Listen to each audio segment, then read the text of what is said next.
Well, hello everyone and welcome to Painless Universal Conversation with myself and Welsh.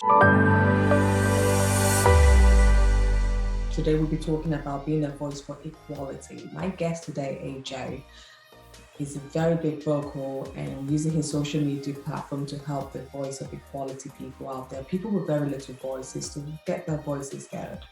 But before we get it started, let me tell you a little bit about AJ and why he's such a fascinating person I wanted to talk to. He's known for his communicable voice on Instagram and funny 7-second videos online, which all made his popular page. After gaining over 1 million followers, he decided to leave his third year of college and move to Silicon Valley to start his consulting for social media. Silicon Valley was where he found his passion and ability to harness his social media skills and transfer it to a professional career. Being a social media influencer and marketing profession gave AJ a one-of-a-kind perspective to create and execute a unique campaign. AJ is one of the few individuals who work and connect in the influencer marketing space. He has over 5,000 influencers in his network and over 500,000 followers too. But what's truly fascinating about AJ is that he's worked with brands. He's used his Dropout pain to help him and create a big platform for himself. And not just create something he truly loves, but create something that actually produces money for him. So he's turning his pain of being a dropout into joy. Let's talk to AJ to understand how he's done this and how he's working his way to keep his business sustainable and also encourage others who are going through this difficult challenge of wanting to drop out but don't know what next to do. Meet AJ. Well, hello everyone and welcome again to Painless Universal Conversation with myself and Welsh. We have an amazing conversation for you today. We were talking about being the voice of equality, and I mean gender equality. There's just so much noise out there, but someone needs to stand up, and my guest today is just doing just that. Hi AJ, how are you? Hi, I'm doing good. How are you? Yeah, I'm great. Awesome. I'm so excited to be on your platform. Thank you for inviting me. Why not? Why not? I mean, you're doing amazing work out there. It's just, I mean, phenomenal what you do. You are bold, you are out there, you're vibrant, and you're speaking up. You're not just sitting down and saying that things happen. So I'm really appreciative of all your work. You know, before we get started into all of that, can you just tell us a little bit about who are you? Ooh, that's a good question. I would say I am someone who likes to think outside of the box, someone who's untraditional, first generation person of color, part of the LGBTQ plus community, a college dropout, and someone whose mission is to make things more diverse and inclusive. And how I do that is through social media. Yeah, that's good. Um, You know, I love what you just said. You said something about being a college dropout and being someone from that diverse background. What was it like growing up as a child and saying to your parents that, guys, I'm dropping out of college? Because I know the ethnic minority parents are very, very strict about, you know, they've always believed this is the only way people of color could actually advance in their careers. How was it like? How did you go about telling your parents that this is something you needed to do? Yeah, definitely. It was a difficult conversation because my parents, I come from a first generation, and as most first generation parents, they have predetermined careers for you, right? So when I told my parents that, of course, they were very against it. My mom came from the Philippines and chose nursing as a safe job because during that time they needed nurses from anywhere to join to work here in the United States. And to her, that was a safe and stable choice. And she wants the same thing for me, which I totally understand and I really appreciate her for. But I wanted to do more than that. I think that there was a way that I can create more impact. And that's where I found social media naturally. And that's how I was growing up with first generation parents.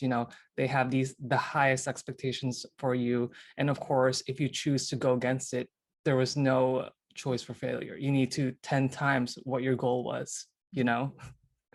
Absolutely. And I remember growing up, my mum already had all our careers all lined up. Who's going to be the accountant? You're going to be the doctor. You're going to be the pharmacist. And it was just sort of like, how do you know? I would, yeah, I want to do these things, but am I sure I would love them? But in her mind, if you don't do this, then you're nothing to society. So it's very interesting that you had that courage to drop out. So when you dropped out, how did you figure out a way that this is my pathway? This is the way I believe this is going to help me succeed, even though because people go the traditional way because that's the way you feel safe, that's where you feel comfortable. When you dropped out, what did you do to stand out and make yourself known? Yeah, so for me, back in 2013, I started making content and my friends thought I was funny. So I made some videos and content that geared towards memes and making people laugh. And by the end of 2015, I had over 1.2 million followers on Instagram, Vine, YouTube, Twitter. And I went to a private school and it was 20,000 a semester. And I missed 40% of it because I was on tour in social media creating content, and my professors were all very understanding. At the end of that semester, I had a 3.9 GPA. Like I know school, I'm good at memorizing stuff. So it was different. And my final for my communications class was to make a YouTube video, which I was doing weekly. And my projects there, all I had to do was forward the collaborations I was doing with brands already. So I'm just like, why am I spending my time spending money on something I'm already doing? And I thought to myself, this is a decision that's hard. I need to make sure that I have my own unique value proposition to stand out. Because if I move to Silicon Valley, I'm against people who have college degrees, and just hearing from other people who graduated at that time, a college degree doesn't guarantee you a job. It guarantees you a paper and sometimes student loans. So I needed to find a way again to stand out among the crowd, and how I did that was my resume was my Instagram profile.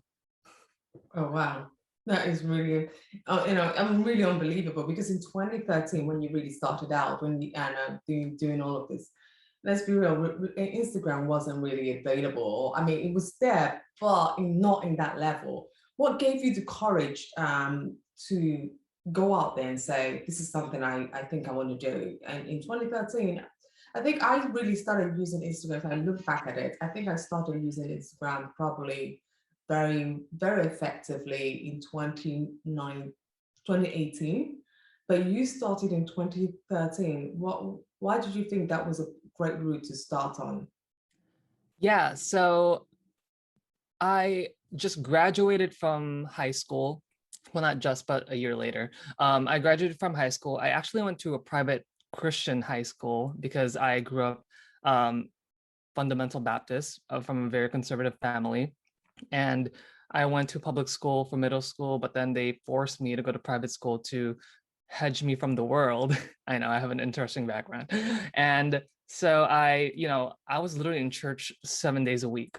I was confined to being my 100% authentic self. I was forced to think the same way everyone does.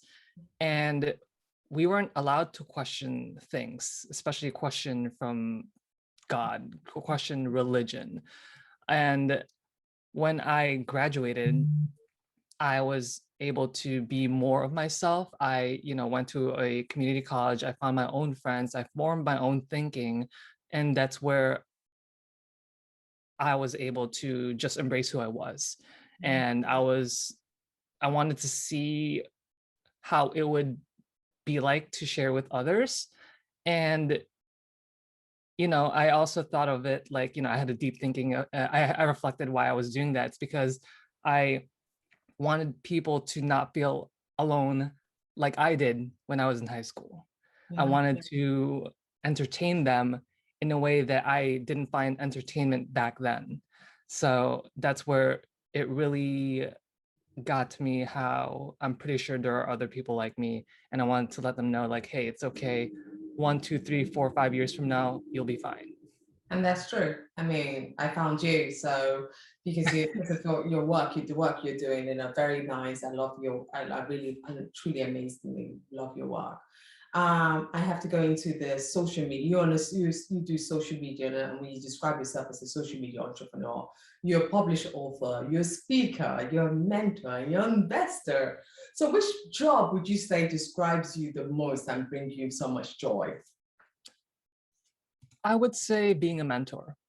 And because when you're a mentor, you're all of those things. You know, when you speak, you're a mentor. When you invest, you're a mentor to those companies that you invest in. When you're an author, you are in a way a mentor to your readers, right? And um, the reason why I love being a mentor too is I have, you know, Syzygy Social as our minority led agency where a majority of us are very similar to my background. And it's I would say it's going really well. And being a mentor to these, you know, our team, um, giving them experiences where I went through and just giving them an open space to be themselves, not having to worry about how they look, how they talk, where they can just bring their full self.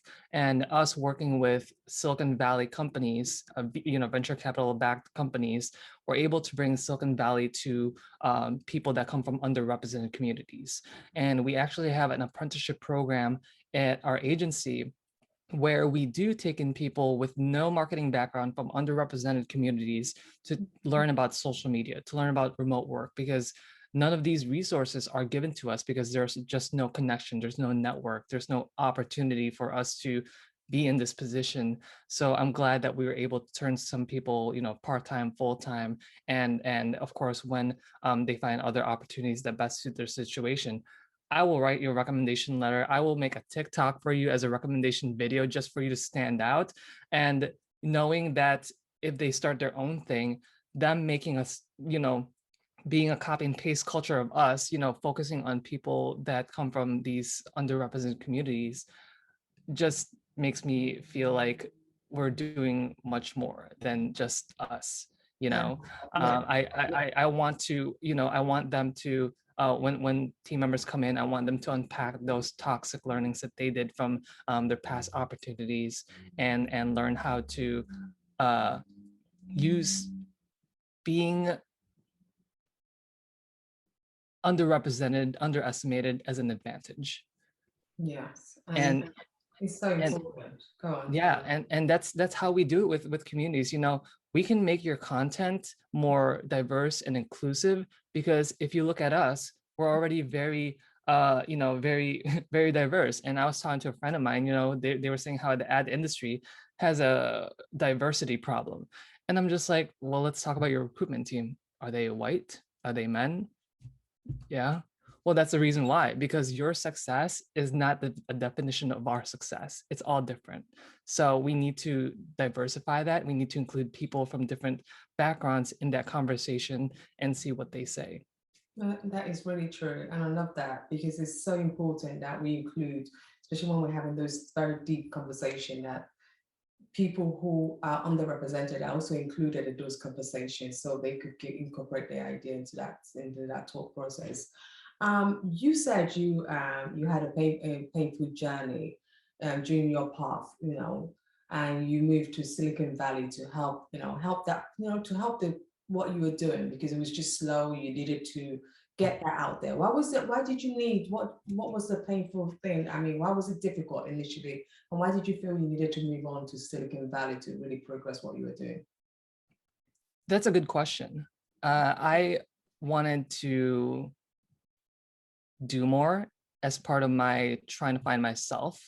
And to be honest, I just found my full self, embraced myself just last year. So it's very recent. It was just throughout this journey, you know, that it's a stepping stone. And the place where I come from, not a lot of people leave.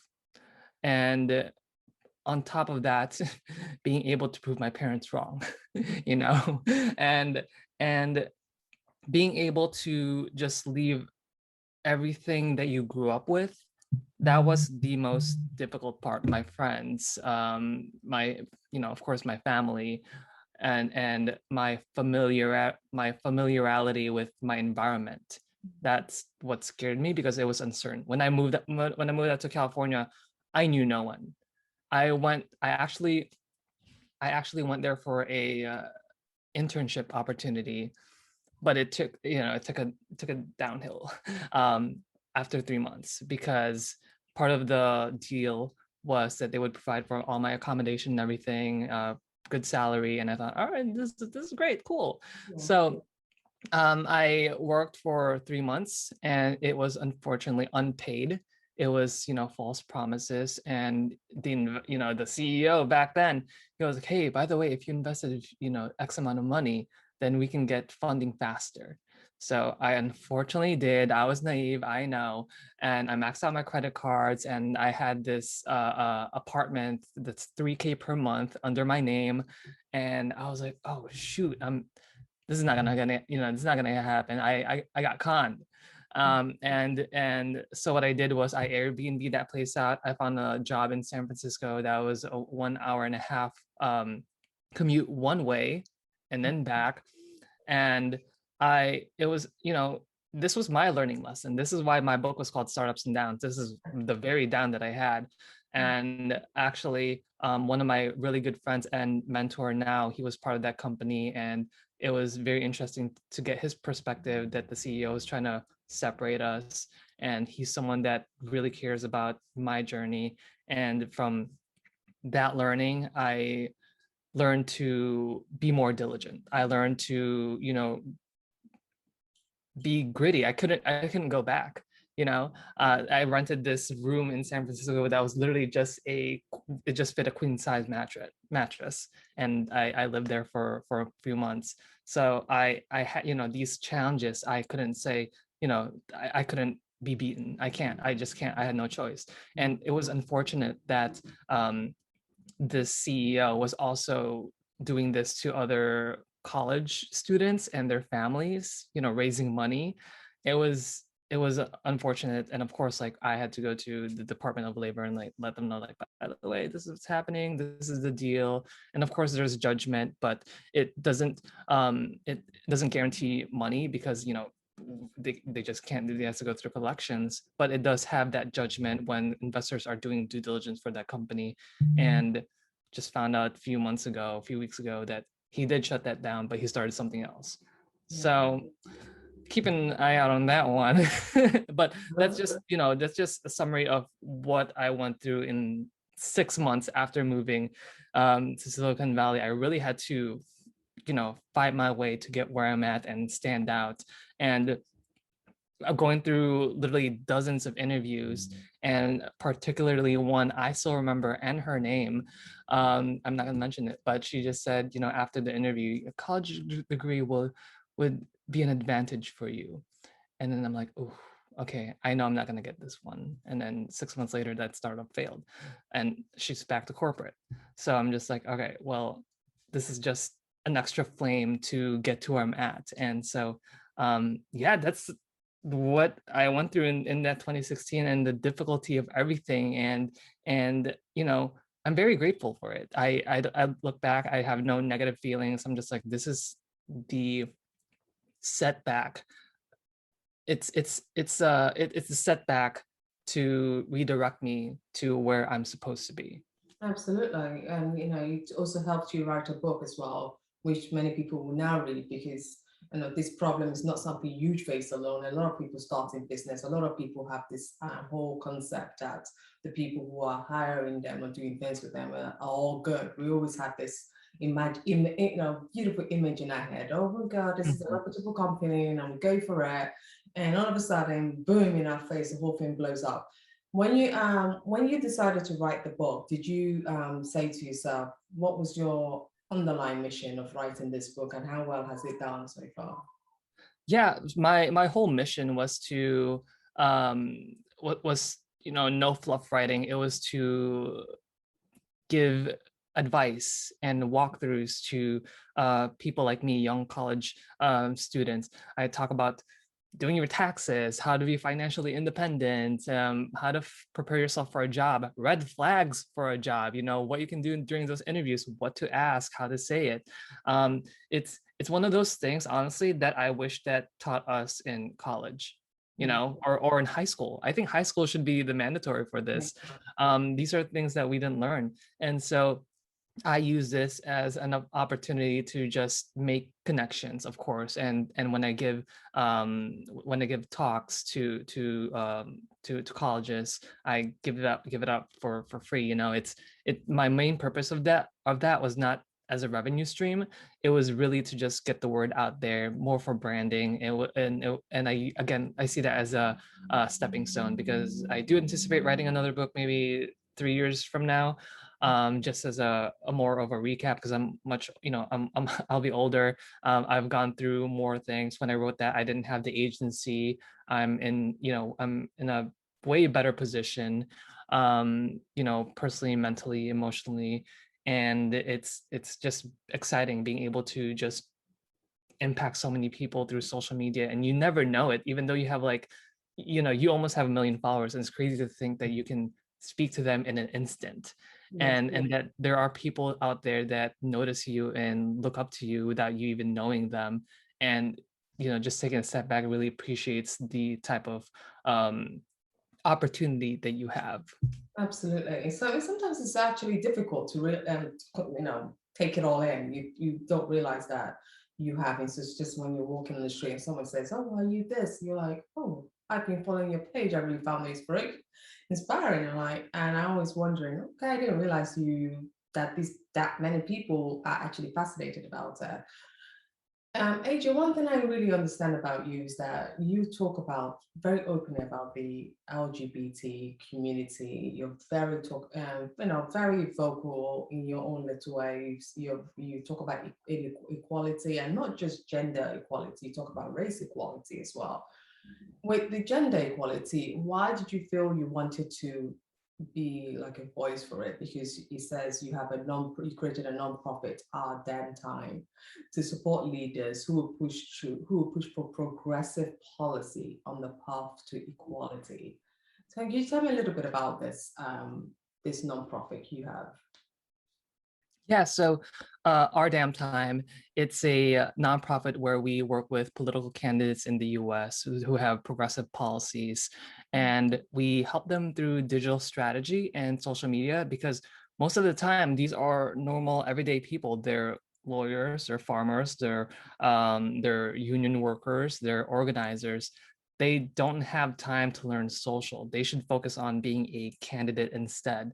So I just come in here, help them build up a team, train them, focus on what targeting to use for paid social, how to use organic social, how to build community, how to activate community, and how to organize through social media. Because back in 2020, when pandemic happened, of course, like canvassers stopped because of the pandemic, and it was difficult to get the word out there. So we had to pivot the whole strategy on how we can find people and support our candidates and get volunteers and people to donate to our candidates at that time. So that's the reason why I did it. And I realized how, again, like in politics, there's not a lot of innovation into it. So I wanted to come in there and see how we can help candidates uh, in a way tap into something that's new, something that is very powerful, as you can see with what's been happening in the past few years, and how we can use that for good, you Yeah. know. And that's how I was able to work with these candidates. It was, just for them again to focus on calling your constituents and being able to go to events as yourself, leave social media to us and your team, because as a good political candidate, if any of you are watching there, you need to learn how to delegate. You need to focus on what you do best, and you need to hire people that you can trust, because you can't do it all. It really takes a village to win campaigns. No, the gender, because on your Instagram page, you talk openly about LGBT. Why Mhm. do you talk so openly about it? Why is Oh, it such a big big something that subject that you want to support? Yes, so this is a topic I've always wanted to support because, again, to make policies more diverse and inclusive, like the people that they represent, we also need candidates that are like that. And it's really interesting to see more and more women running for office and winning office. And it's interesting to see that there's more women now in Congress than there was in the past few years. And Congress is supposed to be, the US Congress is supposed to be representative of the people of the United States. And if they're 20 to 30% of Congress, it's not really representative when they're 55% of the population. So that's where we focus more on, diversity. We wanted to help more women and more people who identify as non-binary to get into office, because there are people like that. Why aren't we making more? We should, again, like our candidate, our politicians should be representative of our population, and it still doesn't reflect that. So there's still a lot of work to do. And, that's why we need more, honestly, we need more women to have a seat at the table to make these laws about something that they can have, something that they can have a voice in, because it doesn't make sense for majority of the men just making all these laws that really doesn't affect them. And it's unfortunate to see what's happening in Texas, where they, of course, ban abortion after 6 weeks. And it's just crazy how this is still happening now. Just like let them be, let people do what they need to do with their own bodies. So it's a crazy world that we live in, and we need people to really just stand up and run. And women are actually more disadvantaged to run for office because if they have children or if they have work, you have to, it's a full-time job. Like political candidates that I've spoken to, they have to quit their jobs. They need to save up 6 months. Their partners have to take care of most of everything else. So running for office is really a life-changing decision that you have to focus on full-time for 12 to 18 hours a day. It's crazy. So I really appreciate all this, women and everyone else who's able to do this and really believe in what they do. So yeah, just being able to be part of, just being a small part of that through social media is an honor. And my final question is that, and some kids might be watching this and thinking they might want to drop out because they're not enjoying the pathway of education at school. And you've seen it, it's not that easy. It's challenging because you have to find your own ups and downs, and there's lots of difficult paths along the way. And you have your parents, your family, you have to convince. What advice would you give to anyone who's going through that difficult conversation right now? And how do you think they could help? How can you help them to find their joy as well? Yeah, so well, this is also in life. You need a plan B, C, D, E, F, G, H, I, J, K, L, M, N, O, P. And once you have that down, you're good to go. My advice would be, you really need to take time to yourself and ask all these questions of how can I do this? Why? A lot of self-reflection about yourself and knowing who you are and what you want to do is super important, because you need, like for me, this was exactly what I wanted to do. I wasn't influenced by anyone else. I wasn't influenced by an influencer. I wasn't influenced by TV, my family. It was what I wanted to do, and I had a passion for it, which was social media and creating content. I loved it. So you need to make sure that what you're doing is something that you can do um, forever, something that you love, something that you can make money out of. Of course, you need to be financially independent before doing anything else. You need to save up for, X amount and do your research of how much your costs are going to be. And you need to be more financial literate. So once you're good, once you're financially literate, you have plans A through O. And once you know yourself, that's when you're like, all right, I can't, this is time for you to take a new journey, because that college is going to be there for the next 100 years. You're not. So you need to think that the time is now, and you need to act accordingly. You need to act properly, and you need to act with essence.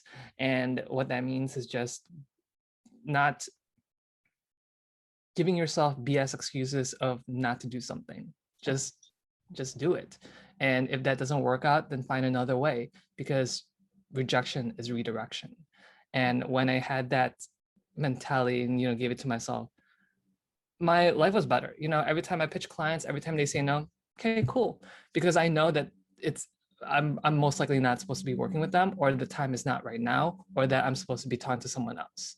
So just changing your mindset and knowing that, going with the flow, trusting the process has been a much better experience for me. And I think for people too. I love that, AJ. Trusting the process and no longer plan A, B, C, because we used to stop there. But plan A to O. I love that. Thank you so much for your time. I really appreciate this. Thank you. Thank you for having me. You're most welcome. Thank you.